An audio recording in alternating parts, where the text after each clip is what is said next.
Hi Ellie, I'm going to explain some of these trig formulas. Okay, so here we have the SOHCAHTOA. I think you know what that is. All right. Let me talk first about tangent. The tangent is a function that relates two ways of describing slope. All right. So like, if you want to describe the slope of a mountain, for example, on a ski slope, you describe the slope by the number of degrees at the bottom of the mountain, like a 30-degree mountain, for example. But in math, the slope is the rise over the run. So the tangent function relates these two methods, these two slope methods. The tangent of theta is equal to the slope of this line, the rise over the run. Okay? All right. Now, we do have some special angles, and we know the measurements of the trig values of those angles by heart, or we refer to these two triangles, and the special angles are 30 degrees, 60 degrees, and 90 degrees. Okay, this triangle over here is an equilateral triangle, and all three angles are 60 degrees.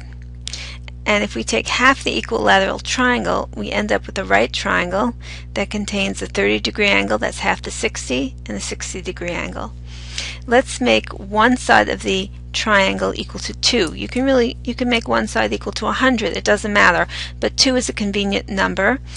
Here, we'll make one side equal to 2, and so half of that side is 1. That's why we chose 2, because the other side comes out to be 1. By the Pythagorean theorem, a squared plus b squared equals c squared, this side is the square root of 3. See, I wrote the square root of 3 over there. Okay, using this triangle, we can get some trig values. So what we do is we write down the triangle, and let's say, let's see, one second. It's a little hard to write with this tablet, but I'll do my best. Okay, let's say, so here I'm drawing that triangle.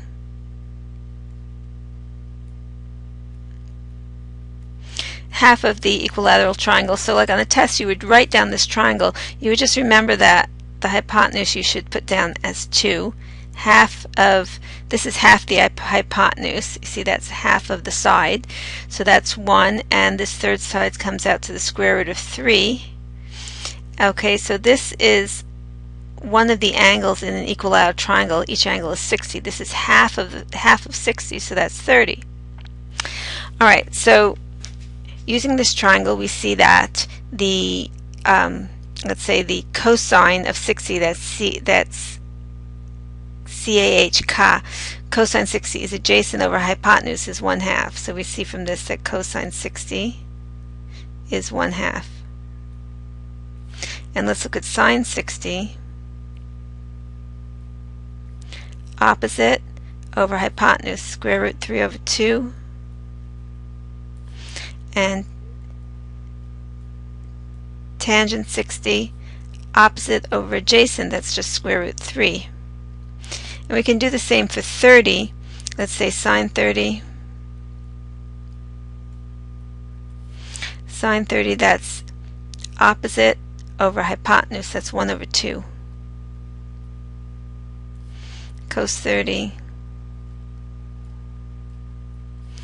Adjacent to cosine. Adjacent to cosine is square root of 3.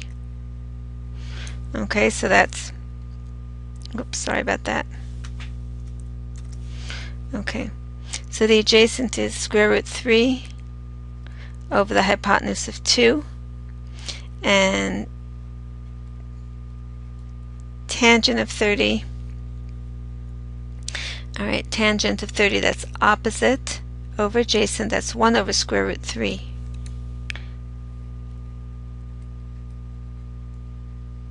All right, sometimes this value is written in its rationalized form. Multiplying top and bottom by square root 3, we end up with 3 in the denominator and square root 3 in the numerator. All right, so I'm just showing you how from this triangle we can get all the trig values of 30 and 60. And then we have this other triangle, which is an isosceles triangle, a right triangle that's isosceles. So if you have a right triangle that's isosceles, these two angles are equal, so they must both be 45, since they add up to 45. Alright, because this is a right angle. So now again we can choose like 100 for these two sides, but we choose more convenient numbers. Let's choose 1 and 1. It doesn't matter what numbers you pick. Pythagorean theorem says that the third side is square root 2, and using this triangle we get sine 45 is equal to 1 over root 2, or rationalize root 2 over 2.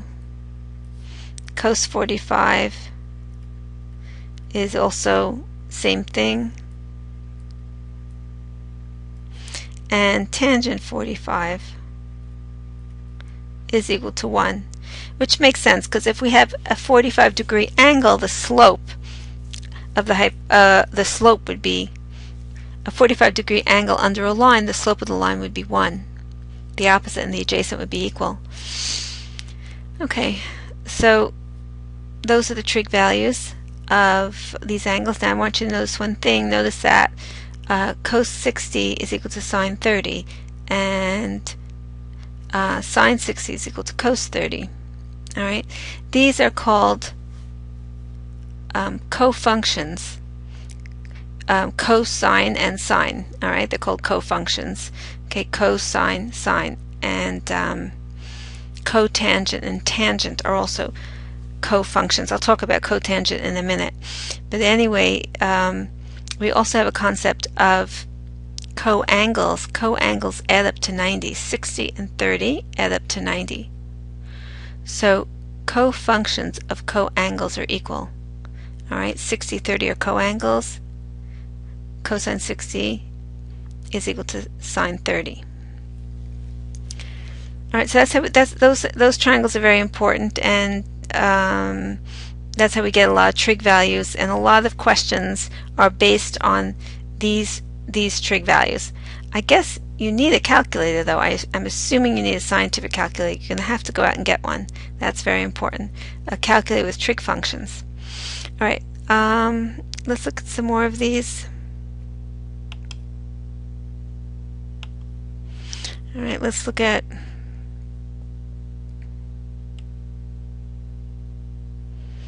let's go up a little bit, scroll up. Okay, there we are.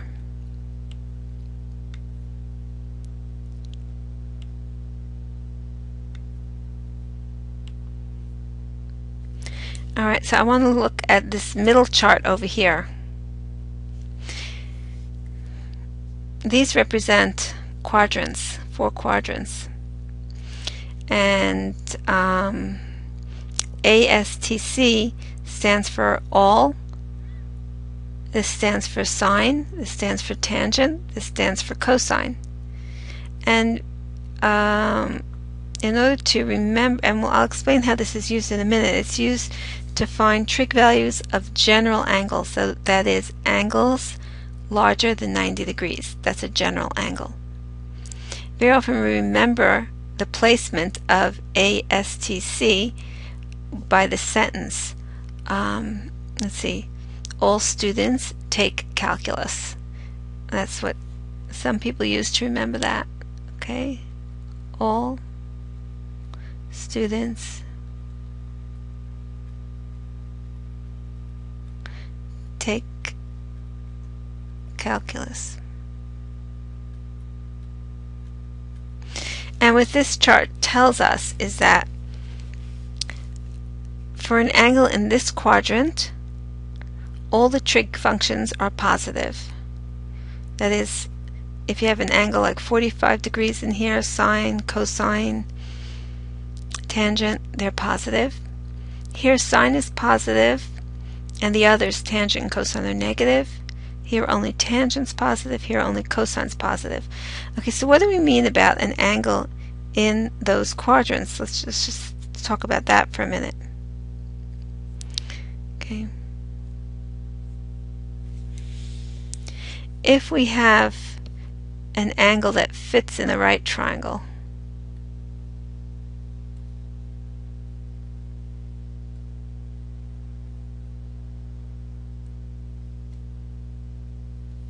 An angle that fits in the right triangle. So then we have SOHCAHTOA to tell us how to calculate the trig values. So that's for angles that fit inside the right triangle. Now, what do we mean by an angle that's bigger? Well, let's look at some bigger angles. Okay, let's see. For that, we have to draw the axes. All right, so let's look at an angle like, let's take this angle for example. The angle that cuts this quadrant in half, see that's 45 degrees over here. So that's 90 plus another 45. That's a 135 degree angle.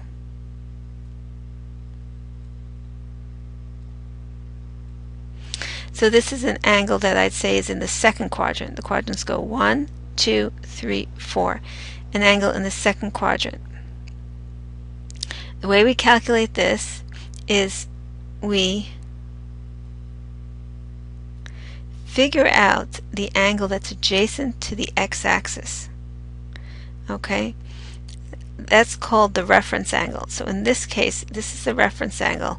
The angle between the last ray, the terminating ray, this is the starting ray around to the terminating ray and the x-axis. So there it is. And it's 45 degrees in this case. Alright. Okay, so using this chart right here,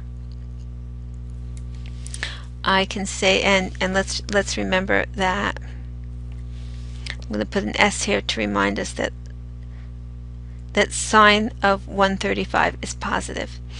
Okay, and the others are negative. Alright, so let's start with sine. Sine of 135 is going to be exactly equal to the sine of its reference angle.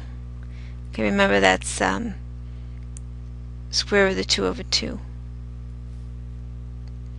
Alright, what about cosine 135? That's going to be negative, and it's going to be negative, the cosine of its reference angle. So it's always either positive, plus or minus the trig function of the reference angle. So it's minus root 2 over 2. And let's do tangent 135. That's also minus tangent 45. And that's minus 1. So that's how we figure out the trig values of general angles. We place the general angle in standard position, that is the beginning ray here along the x-axis, and then we see where the terminating ray lands, and from this chart we know if we know which trig value is positive. And very important, calculate that reference angle between the terminating ray and the x-axis, and it's always an acute angle, less than 90. Okay, so the trig value is always equal to the trig value of the reference angle, and it's plus or minus.